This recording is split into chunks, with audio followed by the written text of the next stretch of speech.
Sur ce plateau, retour donc sur ce plateau, disais-je tantôt. Moïse Novillon, bonjour. Bonjour. Je vous vois très concentré ce matin. Juste un peu concentré, bien sûr. Juste pour pouvoir satisfaire, bien évidemment, les téléspectateurs et auditeurs également de Diaspora FM. Très bien. Alors, Hugues-Hector Zogo, bonjour. Bonjour Moria Arnaud Agua, bonjour Moïse Novillon. Bonjour également aux téléspectateurs et aux auditeurs de Diaspora FM. Eh bien, nous allons y aller avec donc les sujets que nous avons choisis par ici. Les 4 vérités ce matin, Hugues Hector Zogo parle de politique et parle de 2 jeunes qui font de la politique. Quelqu'un qui est du bloc républicain, qui invite donc le secrétaire à la communication du parti LD à rejoindre le bloc républicain pour donc soutenir son frère. Cela retient l'attention, Hugues Hector Zogo, Moïse Novillon, lorsqu'on sait que le chemin parcouru par bien sûr Guy Mitokpe quand même se rallonge de plus en plus et qu'il a déjà goûté au Parlement et qu'après ça, à la surprise générale, nous l'avons vu partir du parti de Ménotin, comment on appelle ce parti-là? Le parti Restaurer l'espoir de M. Azanaï, et l'honorable Azanaï, candidat Azanaï, le ministre Azanaï. Et après, il a rejoint donc le groupe, le parti LD. Mais après, on a suivi l'évolution des choses. Aujourd'hui, faut-il attendre encore 7 ans ou je ne sais combien d'années avant donc de participer ou je ne sais pas si je peux parler de l'animation de la vie politique parce que je vous ai entendu dire ici qu'il va falloir revoir le parti, qu'il va falloir que le président Boniyahi laisse le parti et tout ça. Est-ce que le parti en l'état pourra donc permettre de continuer par animer la vie politique jusqu'à 7 ans après? Voilà. Arsène Yaouvi qui invite Guy Mitokpe à rejoindre le bloc républicain. Hugues Hector Zogo, qu'est-ce que cela vous inspire? Partons du fait que cette lettre ouverte envoyée par le docteur Arsène Yaouvi à notre compatriote, le docteur Guy Mitokpe, est une très belle initiative d'engagement citoyen parce que ça dénote du fait que même si on se retrouve au niveau de plusieurs bords politiques, qu'on ne partage pas les mêmes idéaux, à des moments donnés, on peut quand même donner priorité à la fraternité qui reste quand même le premier pilier de la devise de notre pays. Ça, c'est le premier élément que je note. Le second élément, c'est qu'il faut remonter un peu au parcours du docteur Guy Mitokpe. Et vous vous rendrez compte qu'il fait partie donc de ces jeunes-là, de ces premiers jeunes ou de ces rares jeunes qui ont travaillé effectivement à l'élection du président Patrice Talon. Aujourd'hui, on a par exemple l'ancien ministre des Sports, Oswald Omeki, qui se retrouve en lieu de détention. Mais le docteur Mitokpe fait partie donc de ces pionniers-là qui croyaient effectivement en la candidature de Patrice Talon au moment même où des leaders politiques qui avaient suffisamment de moyens financiers n'ont pas du tout cherché à s'approcher du candidat. Et le docteur Mitokpe fait partie de ceux-là qui vendaient quand même la posture du candidat Patrice Talon. Et quand il a été question de travailler à mobiliser aussi la caution, il fait partie de ces jeunes-là qui se sont impliqués, corps et âme, pour que la caution soit accordée à Patrice Talon, afin qu'il puisse prendre part aux élections dans notre pays. Et mieux, un peu avant, on peut se rendre compte qu'il se retrouvait quand même à prendre part à l'initiative Mercredi Rouge, où on a de grands leaders, en l'occurrence le professeur Joseph Gabouenou, qui se retrouve aujourd'hui être le président de la plus grande formation politique du pays, l'Union progressiste Le Renouveau. Vous avez l'honorable Orden Aladati, qui est aussi membre de la société civile à l'époque, mais des figures qui ont énormément mouillé le maillot, qui ont offert la poitrine, comme on se permet de le dire, à Boni Yahi, pour permettre à ce que, effectivement, le leader en qui il croyait, donc Patrice Talon, exilé de l'époque, puisse arriver à recouvrer ses droits et rentrer au pays et pour pouvoir prendre part plus tard aux élections présidentielles. Donc, pour ceux qui ne connaissent pas l'honorable Guy Dossou Tokwe, il faudrait qu'ils sachent quand même qu'il fait partie des pionniers qui ont travaillé donc à pouvoir installer le régime de la rupture. Donc, ce n'est pas un quidam de qui on peut tout dire à la limite. Donc, c'est déjà, en fait, ce grand homme, bien qu'il soit jeune, qui ait porté des valeurs, qui ait effectivement défendu la candidature aux côtés d'autres leaders. Du ministre Azanaï, candidat Azanaï. Aux côtés du ministre candidat Azanaï, bien évidemment, parce que c'était son parrain politique. Ils se sont retrouvés dans la même formation politique et il lui est resté très fidèle, il lui est resté très loyal. Alors, à un moment donné, vous savez, chaque individu a sa personnalité. Il y a forcément des valeurs sur lesquelles on ne transige pas. Il y a des valeurs sur lesquelles, parfois, même quand vous avez des intérêts en face de vous, vous préférez prendre recul. Et on peut se permettre de dire que ce fut le cas de l'honorable Guy Dossou Tokwe, parce qu'il s'est retrouvé plus tard donc, à quitter le parti Restaurer l'Espoir. Il a pris... contre vents et marées. Il y a eu tellement de pression, mais il a tourné dos à son ancien patron politique. Au même moment, il a pris la décision de se retrouver du côté de l'opposition. Mais ce que vous pouvez constater, bien qu'il ait rejoint l'opposition, au niveau de la mouvance présidentielle, il y a toujours le tapis rouge qui lui est dressé.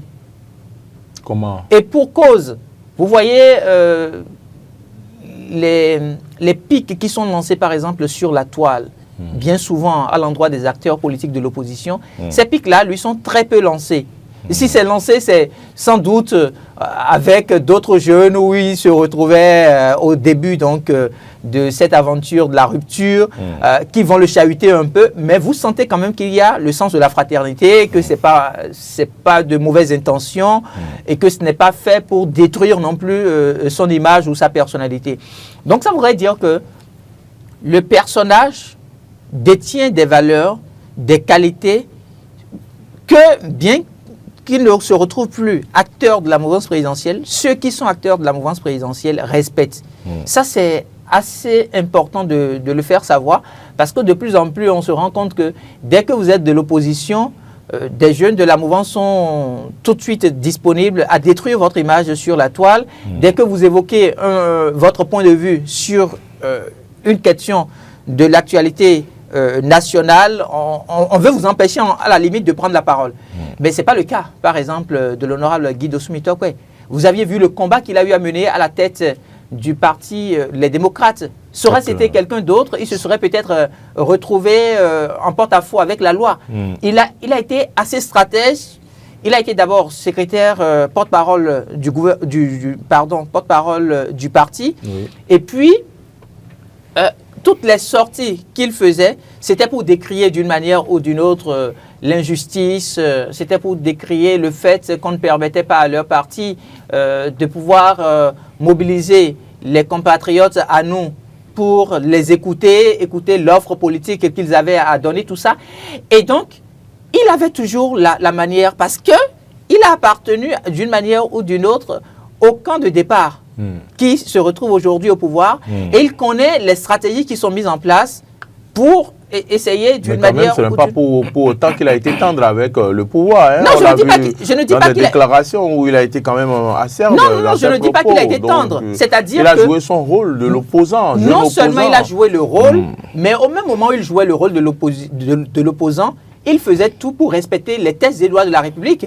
Parce qu'il y a eu d'autres personnes qui n'ont pas pu faire autant de déclarations, mais qui se sont retrouvées mises aux arrêts. Parce que ces personnes-là ont pensé un instant que quand on se retrouve dans la posture d'opposant, on peut tout dire, on peut se permettre de faire des déclarations tendancieuses sans pour autant, plus tard, être interpellé par la justice et en répondre.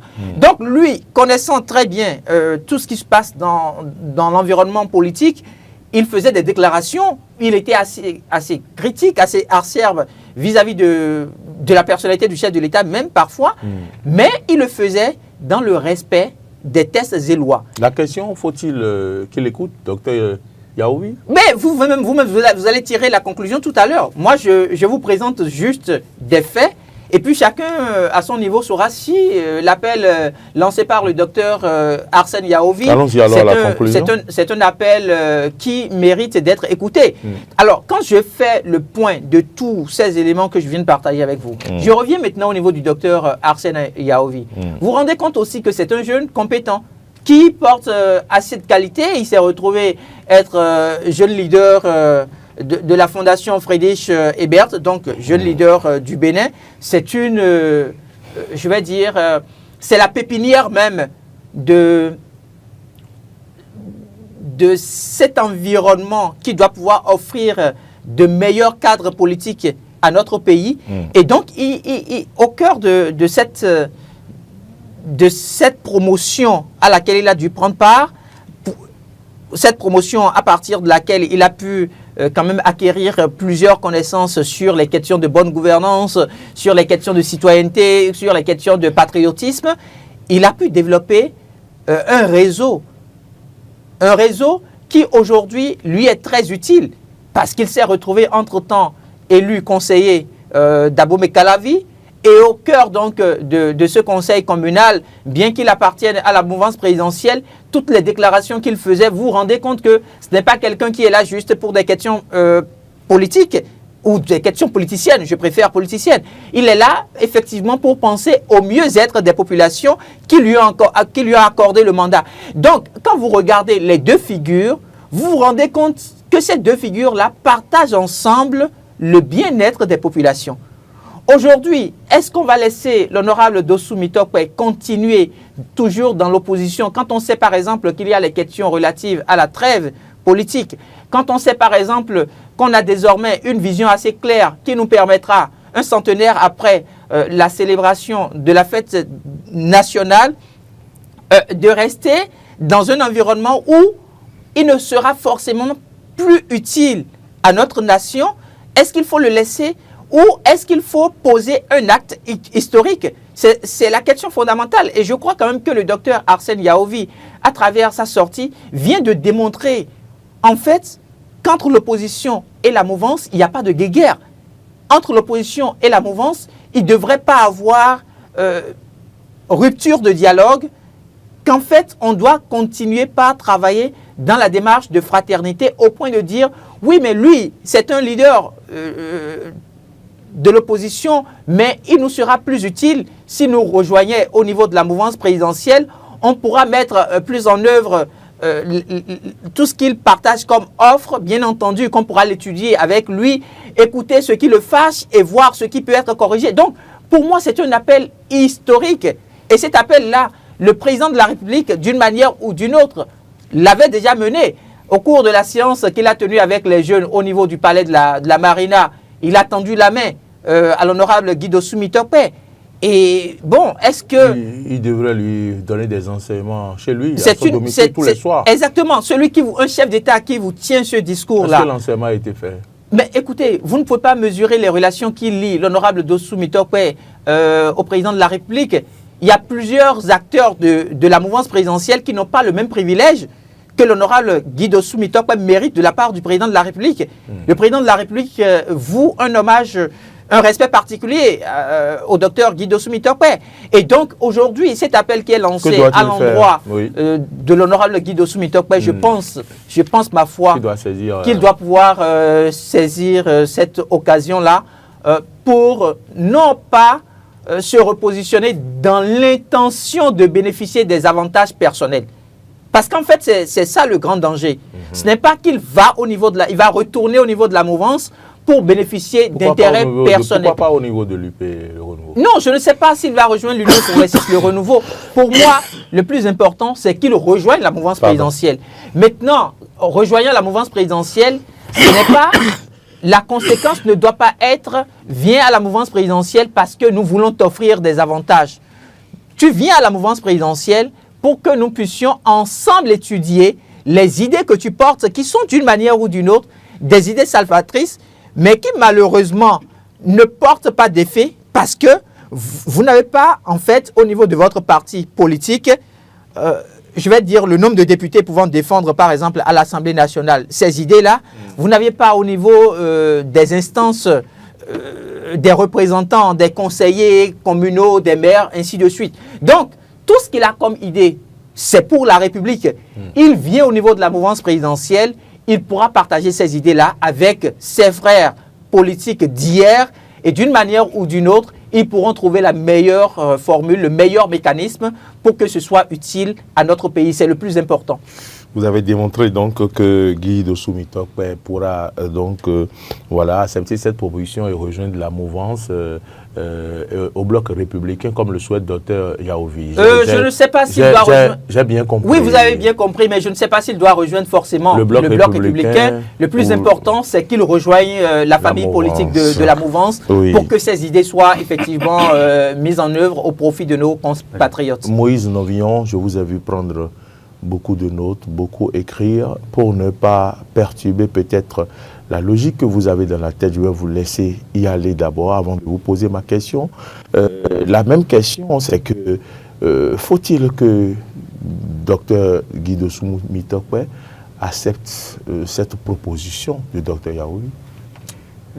Merci bien. Mes prises de notes, ce n'est pas forcément en rapport avec cette question, évidemment, mais c'est très important quand même, la question que vous posez. Je pense que je vais être peut-être comme Hugues Hector Zogo, je ne vais pas pouvoir peut-être donner de directives. On n'a pas de consigne à donner à l'honorable Guy Dossou Tokpe. Puisque vous n'êtes pas un candidat à l'élection présidentielle. Non seulement on n'est pas candidat, on n'est pas également politique, on n'est pas dans une formation politique, mais surtout, je sais personnellement que l'honorable Guy Dossou Tokpe est très outillé pour savoir qu'est-ce qu'il doit faire, parce que n'oubliez pas que c'est des figures Hassen, que ce soit le docteur Hassen Yaovi ou encore le docteur Guy Dossou Tokpe, c'est des figures qu'on a vu venir quand même.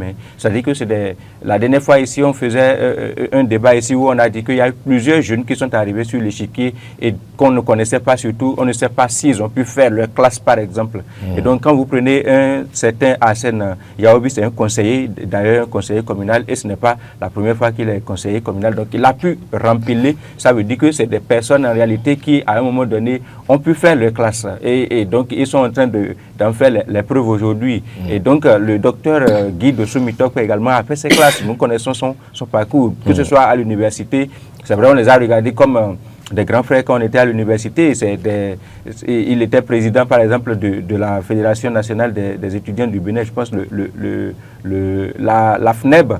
Donc vous voyez le parcours, et après il est allé bien sûr à Restaurer l'Espoir, où il a fait également ses classes pour se faire par exemple élire député à l'Assemblée nationale 8e législature. Il fallait quand même réussir à le faire, et dans Cotonou en plus, au milieu de tout ce qu'il y avait comme panier à crabe dans cette circonscription électorale. Et donc évidemment il a du parcours, et c'est parce qu'il a du parcours en réalité, c'est parce qu'il a fait ses classes en réalité qu'il est aujourd'hui désiré comme cela, que l'on lui tend le bras un peu partout, que ce soit du côté de la mouvance ou bien de l'opposition, parce qu'il est tellement bien outillé que ses prises de parole, ses interventions et ses actions sont mesurées en conséquence. Il n'y a pas eu véritablement de dérapage de sa part dans sa fonction, par exemple, de porte-parole du parti LD, le parti éminemment de l'opposition radicale de surcroît. Vous voyez, si les LD avaient, si tous les militants de LD avaient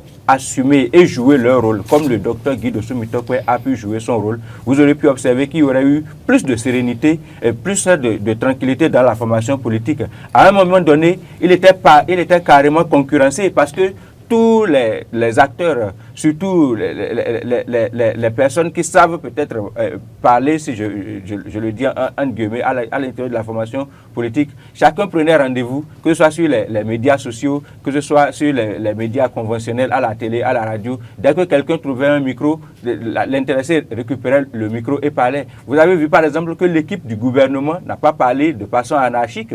Le gouvernement a un porte-parole qui parle au nom de tout le gouvernement. Les ministres ne récupèrent pas le micro, ne participaient pas à des émissions, n'étaient pas sur des plateaux, n'étaient pas sur le terrain tout le temps pour prendre la parole de façon anarchique. Et vous avez vu l'anarchie dans laquelle la formation politique, les démocrates roulaient à travers la façon de gérer la communication, a perturbé par exemple le travail de qualité quand même que faisait l'honorable Guy Dossou Mitokwe. Et donc je pense que Dr Hassen Yaovi et Guy Dossou Mitokwe, c'est deux amis qui sont en train de se parler. C'est d'abord ce qu'il faut dire. Pourquoi ils se parlent sur la place publique? Oui, deux amis qui sont en train de se parler et qui se parlent sur la place publique pour faire preuve surtout. C'est un jeu pour faire preuve d'abord. Pour montrer qu'il y a eu d'abord appel de pied. Deux amis qui se parlent sur la place publique pour faire preuve de transparence. Parce qu'il y a quand même une évidence. Quelqu'un est membre de l'opposition politique et quelqu'un d'autre membre de la mouvance politique. Et donc je pense que ça fait de la transparence que de faire l'appel publiquement. C'est la première lecture que j'en fais, bien sûr. Et l'autre lecture que je fais également, c'est que Dr Guy Dossou Mitokwe, on le sait, c'est quelqu'un de très loyal, c'est quelqu'un qui a des convictions et également qui est constant. Donc il est difficile en réalité de le bousculer dans ses convictions, dans ses positions. Et donc évidemment, peut-être que dans les coulisses, il y a déjà eu des discussions qui peut-être ne sont pas en train de porter véritablement, et je suppose que c'est peut-être un coup de pression de plus, parce que ces deux amis, on vient de le dire, même s'ils appartiennent à des camps opposés, et ça ne veut pas dire qu'ils ont rompu la possibilité ou bien la capacité de se parler. Et donc je suppose que peut-être c'est un coup de pression, un petit coup de pression de plus. Et n'oubliez pas que le docteur Guy Dossou Mitokwe lui-même, dans une récente déclaration, je pense que j'ai lu sur les réseaux sociaux, il disait qu'il est arrivé à un carrefour et qu'il faut faire des choix. Il faut qu'il fasse des choix. Voilà, il faut qu'il fasse des choix pour l'avenir. Peut-être que son choix peut être LD, ça peut être aussi FCBE. Voilà, son ami peut-être est en train d'essayer de recruter, je mets ça en guillemets, de recruter un renfort de taille. Parce que Hugues Hector Zogo le rappelait à juste tout à l'heure, le chef de l'État lui-même avait déjà tendu la main à l'honorable Guy Dossou Mitokwe pour qu'il puisse rejoindre le camp de la mouvance. Et donc si Guy Dossou Mitokwe lui-même se déclare être à un carrefour aujourd'hui et il ne sait pas où est-ce qu'il faut aller, c'est-à-dire est-ce qu'il faut emprunter le chemin de gauche ou bien le chemin de droite, peut-être que... Non, il y a plus de chemins, il y a des chemins plus que ça.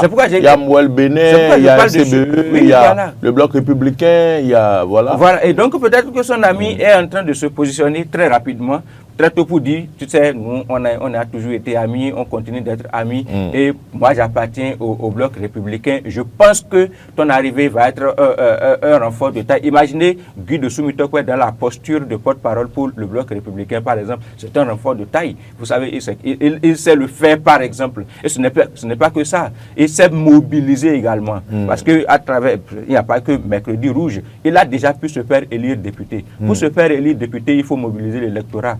Donc il a déjà fait ses preuves. Et donc il s'est mobilisé. S'il arrive dans le camp du Bloc républicain, évidemment, il va aider le parti également à faire de la mobilisation autour des idées, autour des projets du parti. C'est également un atout également qu'il faut voir dans ce sens-là. Donc je pense que c'est deux amis qui se parlent. C'est surtout deux jeunes qui ont démontré à travers, bien sûr, plusieurs années, il parle de 20 ans ici, par exemple, pour ce que j'ai pu lire dans la lettre, mais je pense que même sur l'échiquier, on les a vus C'est ce qui est bien. Ils ne sont pas que deux. On a vu les Eman Dimitri Adanko dans la même veine. On les a vus venir. On voit venir les Nouroudine Saka Saleh, par exemple. Et donc, je ne suis pas en train de citer d'autres pour les citer. On a vu les Sefis Béo Aguia dans la même veine. Voilà. C'est des jeunes comme ça, en réalité, qu'on a vu venir.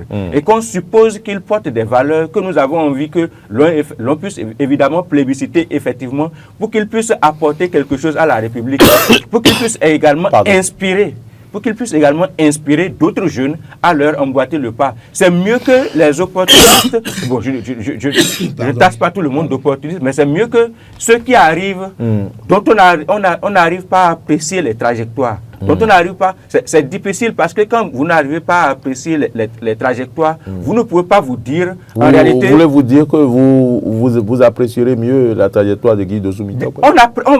Aujourd'hui, on a des éléments pour pouvoir apprécier cette trajectoire. On est remonté à 20 ans derrière. On a dit qu'il a été à la FNEB. On a dit qu'il a été à l'Assemblée nationale. On a dit qu'il faisait partie des gens qui ont mobilisé pour des actions au sein de la société civile. Donc, en réalité, le parcours est là. Hassen Yahovi aussi, on l'a vu ici avec FCBE. Au moment où il communiquait, bien sûr, pour FCBE, sous Yaïboni, au moment où il mobilisait également, on l'a vu. Au moment où il mobilisait les jeunes, on a vu à travers Hassen, même moi qui parle, Hassen Yahovi m'a déjà convaincu pour participer à une activité sociale dans Aboumé Calavi une fois, pour faire de la salubrité publique. Donc, on a vu, ils ont du vécu, ils ont du parcours. Et donc, les jeunes dont j'ai cité les noms tout à l'heure, là, c'est des jeunes, d'une manière ou d'une autre, on les a déjà vus. Et donc, c'est bien que ces jeunes-là, en réalité, puissent continuer par se parler, puissent également réussir, évidemment, à mettre, bien sûr, tout ce qu'ils sont en train d'emmagasiner depuis quelques années, là, à mettre cela au service de la République. C'est dans ce sens que je comprends peut-être l'appel du docteur Hassen Yahovi à l'endroit de son ami. Je ne vois pas ça comme une façon de dire viens t'asseoir, viens te reposer à l'ombre de la mouvance. Je pense qu'il est en train de dire tu as tellement de vécu, tu as du parcours, tu as quelque chose à apporter, non seulement à ma formation politique, c'est-à-dire le BR, mais également à la nation. Donc il vaut mieux que Romiad Wadaï, c'est un jeune, bien sûr, et donc c'est carrément la même génération. Donc il vaut mieux que entre générations, évidemment, entre promotions, on puisse se souder, on puisse solidariser pour évidemment booster le projet du prochain gouvernement qui est en train d'arriver et qui s'annonce être un gouvernement quand même jeune, pour que nous puissions apporter notre touche, apporter notre patte pour aider la République à davantage avancer, progresser dans le sens de ce que nous avons pu observer ces dernières années. C'est dans ce sens-là que je fais l'interprétation. Et donc, on n'a pas de consigne à lui donner. On pense qu'il est suffisamment mature, qu'il est suffisamment outillé, qu'il a du vécu, qu'il a du parcours et qu'effectivement, la République a besoin de lui et qu'il va savoir se décider. Même au sein de les démocrates, il peut bien évidemment aider la République. Hein. Il n'est pas forcément dit qu'il doit rejoindre un camp de la mouvance pour être au service de la République. Sauf que dans ce que nous avons l'habitude d'observer, dans ce qui est tradition chez nous, quand tu as des idées, surtout des idées nobles, si tu n'es pas dans les structures de décision, c'est difficile en réalité que tes idées puissent passer. Donc c'est dans ce sens qu'il faut voir, évidemment, l'opportunité pour lui de rejoindre, par exemple, le prochain gouvernement dans un rôle ou dans un autre. Une dernière question pour finir avec ce sujet. Il n'y a pas de gêne quand on a fait ce parcours et qu'on a porté la voix de l'opposition radicale, une fois arrivé au carrefour, de choisir le chemin de rejoindre la mouvance? Donc, il faut que cela soit clair. Nous venons de le dire, qu'on n'a pas de consigne à lui donner. Mais, non, je demande s'il n'y a pas de gêne. S'il n'y a pas de gêne à le faire. Est-ce que nous pouvons, dans ce sens, est-ce que dans ces conditions, y a-t-il une question de dignité à mettre en avant? Nous sommes des êtres humains et les êtres humains, en réalité, si quelque chose caractérise notre nature, c'est la capacité de progresser, c'est la capacité d'évoluer. Je pense que le gouvernement qui est en train de s'installer, ce n'est pas Patrice Talon. Même Patrice Talon, Guy Dossou Mutokwe, à un moment donné, a concouru, a œuvré à ce que les actions de Guy Dossou Mutokwe ont œuvré à ce que Patrice Talon puisse arriver au pouvoir. Je pense que ils ne se sont pas, les dissensions, les distances ne se sont pas installées sur la base des querelles de personnes, c'est sur la base des idées. Et donc, si les idées du prochain gouvernement pour lequel son ami est en train de le solliciter à rejoindre le BR, par exemple, rencontre bien sûr tout ce qui est conviction et qui l'a amené à rejoindre l'opposition radicale à un moment donné. Si les idées se rencontrent à nouveau, il n'y a pas, pour moi en réalité, et surtout, n'oubliez pas qu'il s'agit de la République. Ce n'est pas la question de personne en réalité. La dignité ici, s'il faut mettre la dignité, s'il faut ranger sa dignité personnelle de côté pour se mettre au service de la République, il n'y a pas de mal à cela. Au contraire, il faut saluer cela. Et de surcroît, il faut savoir que Guy Dossou Tokwe a démontré jusqu'ici, dans son parcours, pour ce que nous avons pu observer quand même sur la place publique, qu'en réalité, ce ne sont pas les intérêts personnels qui le préoccupent. Et donc, je pense que dans son choix, si évidemment son ami parvient à le convaincre, bien sûr, à se décider à rejoindre officiellement la mouvance, je pense que ça va être non seulement mûri, mais ça va être véritablement dans l'intérêt de la nation. Parce que c'est ce qu'il a démontré jusqu'ici. Il a démontré qu'il est capable en réalité de se démarquer d'un gouvernement que lui-même, il a contribué à installer au nom de ses convictions personnelles. Et donc si ces convictions ont évolué aujourd'hui et qu'il se dit, on peut se retrouver en phase avec, je me sens désormais capable de m'entendre avec la nouvelle vision, la nouvelle manière de faire qui est en train d'arriver. Et donc, il n'y a pas de mal à cela. Il a déjà démontré de quoi il est capable. Nous le connaissons déjà, nous l'avons déjà vu à l'œuvre sur certains chantiers. Et donc, je pense que c'est de cette façon, en réalité, qu'il faut faire la lecture. La dignité, au moment de parler de la République, les dignités et les égos, en réalité, on les range d'abord. D'accord. Hugues, parlons de dignité. Est-ce qu'il n'y a pas lieu de mettre en avant sa dignité? Est-ce qu'il n'y a pas de gêne, après avoir porté la voix de l'opposition, de rejoindre la mouvance? Quel est l'intérêt en 2 minutes, s'il vous plaît? Vous n'avez pas de dignité si vous ne vivez pas dans un environnement de paix. Et il se fait que la vision 2020-60, donc, qui a été présentée au monde entier, et qui concerne notre pays, le Bénin, le tout premier pilier sur lequel notre nation doit pouvoir énormément travailler les années à venir, c'est bien sûr la paix. Alors, est-ce que l'honorable Guy Dossou Tokwe, c'est un artisan de paix? Est-ce que toutes les démarches dans lesquelles il se retrouve concourent à la paix? La réponse, inéluctablement, c'est oui. Et donc, en quoi il aura désormais de gêne à pouvoir rejoindre une majorité présidentielle qui veut davantage œuvrer à la paix dans notre pays? Je ne trouve pas. Donc pour moi, c'est-à-dire ce qui se vit là, ce n'est pas la personne de Guy Tokwe qui est en jeu, mais ce sont les idées, ce sont les valeurs que porte Guy Dossou Tokwe, ce sont ces valeurs-là qui sont sollicitées. Et donc je trouve que pour le combat qu'il a eu à mener au niveau de l'opposition, même quand vous suivez très bien ses sorties, vous vous rendez compte qu'il ne le fait pas pour l'opposition. Les sorties qu'il a eu à faire, ce n'est pas pour l'opposition qu'il fait ces sorties-là. Il fait ces sorties-là pour le mieux-être de nos populations. Les différentes déclarations qu'il porte, c'est toujours dans l'intérêt supérieur de la nation.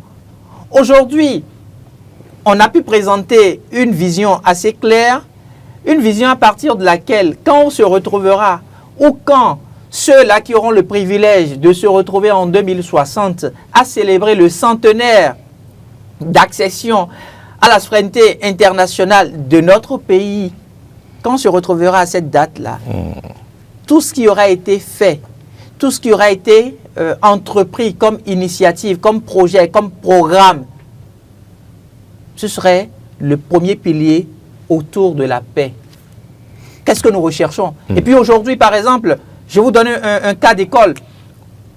Quand vous prenez Maître Adrien Rumbeki, qu'est-ce qui n'a pas été dit sur sa personnalité? À un moment donné, il a pris la parole, il est sorti de son gant pour décrier un certain nombre de choses, bien qu'appartenant à la mouvance présidentielle. Oui. Et pourtant, au moment où il prenait la parole, c'était à la limite travesti. C'était inconcevable pour certains. On se disait, mais comment se fait-il qu'un ancien président de l'Assemblée nationale qui se retrouve à appartenir à la mouvance présidentielle, comment se fait-il qu'il puisse prendre la parole pour décrier ce qui se passe à l'intérieur de cette même mouvance-là. Autrement dit, voulez-vous dire qu'il faut une personnalité comme Guy Mitope au sein de la mouvance pour décrire ce qui ne va pas à un moment donné? Autrement dit, ce n'est pas parce que vous appartenez à une formation politique que vous n'avez pas votre liberté de penser, de parole. Mais vous savez comment ça a été géré, ce n'était pas facile. Mais j'évoque ce cas d'école-là pour que nous puissions permettre aux jeunes... Vous êtes presque à la limite persécuté quand, quand vous en arrivez là. Oui, mais écoutez, le même qui a été persécuté, le même qui a été traité de tous les noms, c'est ce même-là, c'est cette même figure-là, c'est cette même personnalité-là qui tout à l'heure, dans les heures à suivre, sera célébré au niveau de l'Assemblée nationale du Bénin. Sur initiative du président actuel de l'Assemblée nationale du Bénin. Ça voudrait dire quoi? Ça voudrait dire que les jeunes doivent faire très attention. Les jeunes doivent faire très attention. Maître Adrien Humbegui a été présenté il y a quelques mois comme la figure à abattre. Mais voilà l'institution qu'est l'Assemblée nationale qui veut le célébrer, qui veut reconnaître les efforts qu'il a eu à mener au nom du Bénin. Donc, pour moi, si les jeunes ne peuvent pas faire attention et se départir parfois des questions politiciennes de l'intérêt supérieur de la nation, ça pose un problème. Maître Adrien Humbegui, il a subi. Il a entendu tellement de choses. Avec le poids de son âge, il est resté digne. Aujourd'hui, l'Assemblée nationale veut le célébrer. Donc pour moi, l'honorable Guy Dossou Mitope, en rejoignant la mouvance présidentielle, ça ne voudrait pas dire qu'il n'aura pas la liberté d'expression. Il n'aura pas la liberté de penser. Bien au contraire, il sera davantage respecté parce qu'il a déjà démontré que ce qui le préoccupe, ce n'est pas les intérêts personnels. Si c'était les intérêts personnels, mais écoutez, celui qui a travaillé à élire le président de la République pour la toute première fois, au moment où personne ne pensait que Patrice Talon pourrait se retrouver être chef d'État, au moment où personne n'imaginait un instant qu'on pourrait le voir dans cette posture de président de la République, lui, il a cru en celui-là.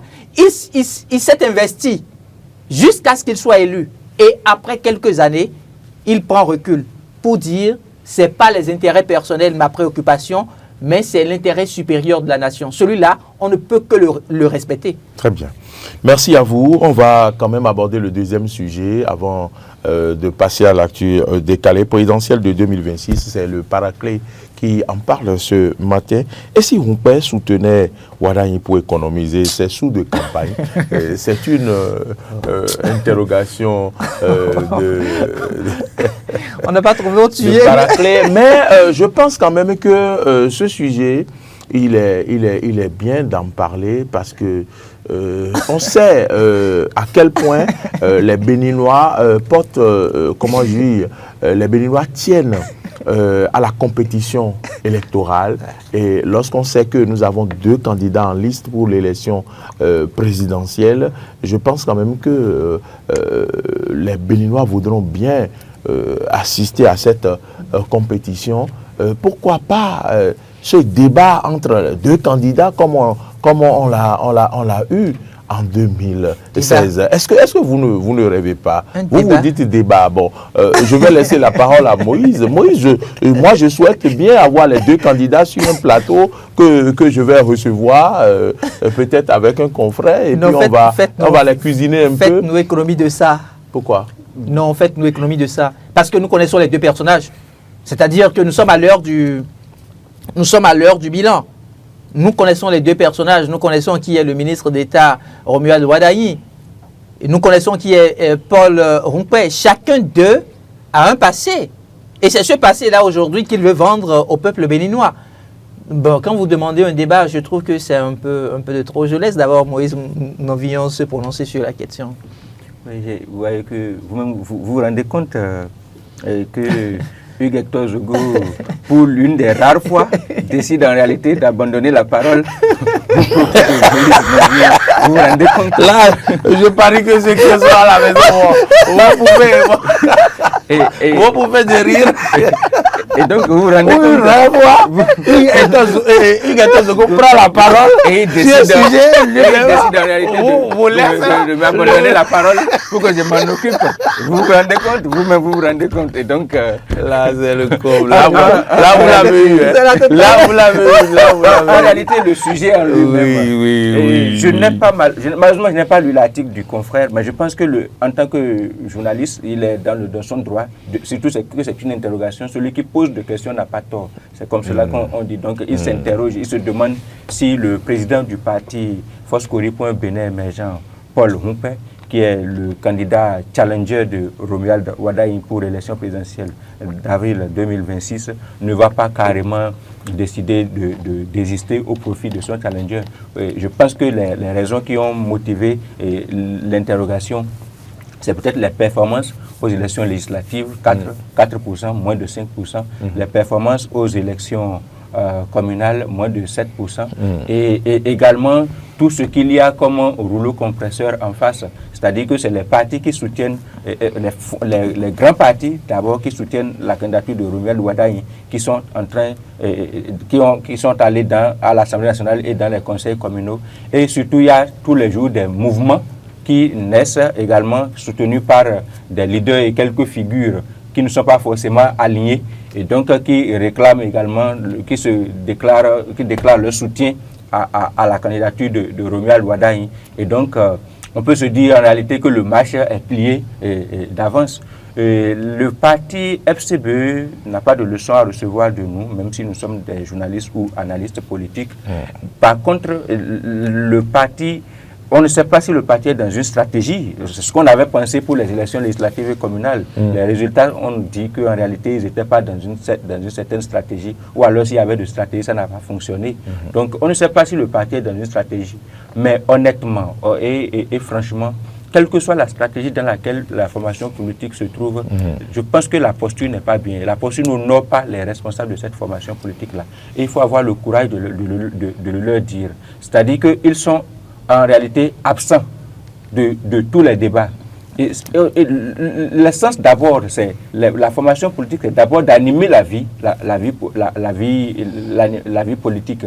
Et s'ils décident en réalité de se taire et de disparaître comme cela, aujourd'hui, nous sommes en 2026, et de se taire comme cela, et de ne pas, en réalité, ne serait-ce que réussir, parce que vous voyez, les coups de on soutient là, nous savons comment ça se passe. En réalité, c'est de la politique, et cela s'organise. La politique, c'est toute une ingénierie. Ce n'est pas comme, c'est pas seulement les ingénieurs, ceux qui vont dans les formations techniques ou bien dans les formations professionnelles et autres là, c'est de l'ingénierie, et il y a ça s'organise, il y a la façon de faire.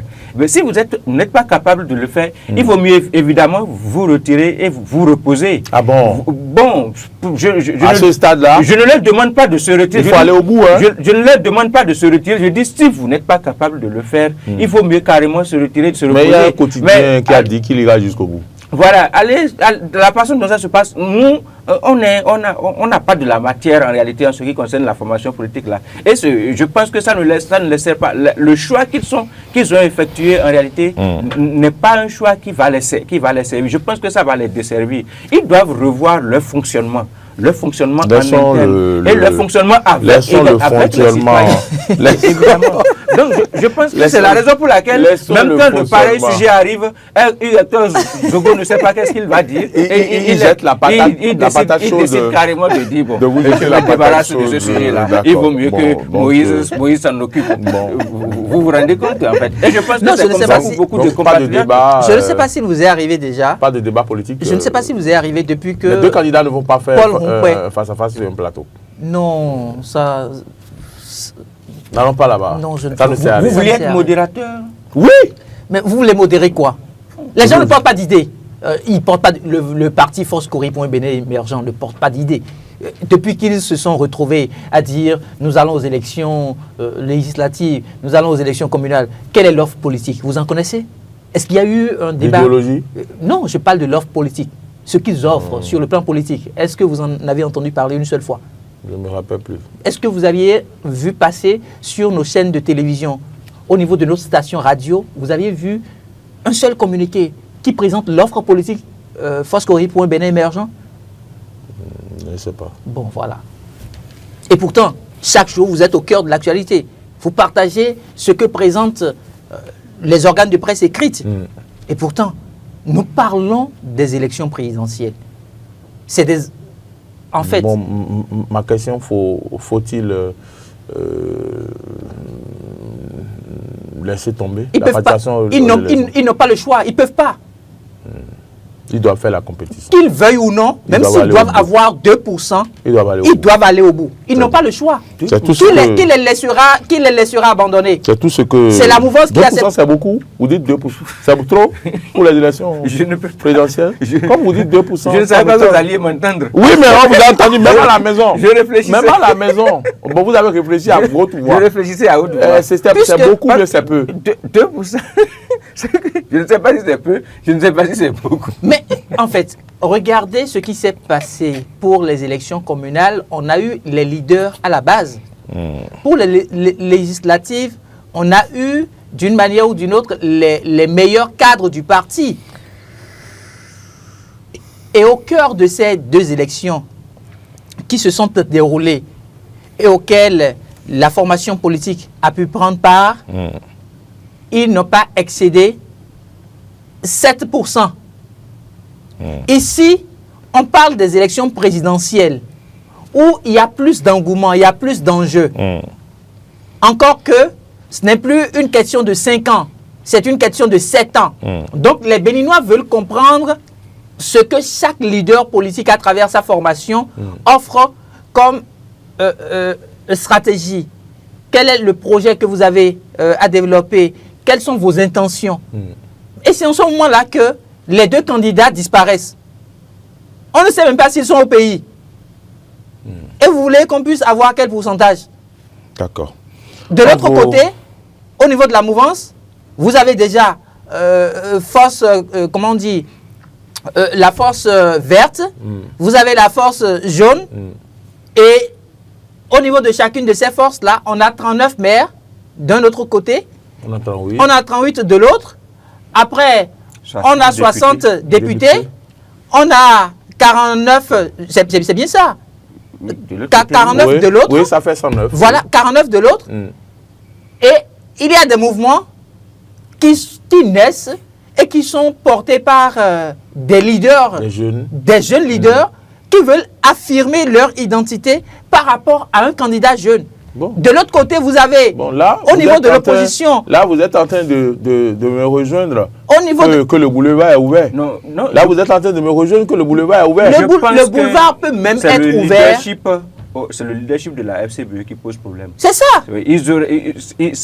C'est pas bien organisé, en réalité. Sinon, ça peut... Merci, moi je suis pressé par le temps, les amis. Je suis pressé par le temps.